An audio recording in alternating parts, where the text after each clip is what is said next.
Now, being so passionate about his story makes you obviously the perfect guy to write this screenplay. Was there an element of his life or his personality that you just said, I've got to get this right? I have to nail this to make the film successful, as passionate as you are about him? Yeah, I think there was.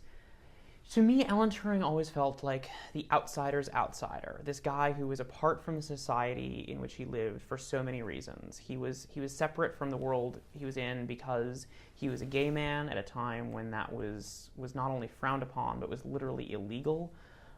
He was at the same time he was the smartest person in every room he entered, and he knew it.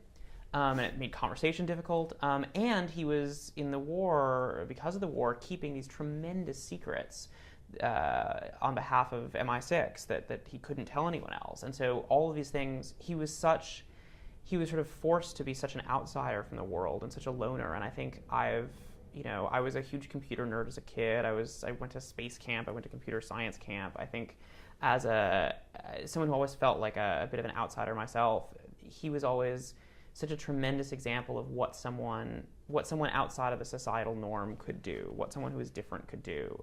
Alan Turing was different from the people around him, and so he thought differently, and he saw the world differently, and because he saw the world differently, he was able to do things that no one else thought were possible, and that was just a tremendous inspiration for me.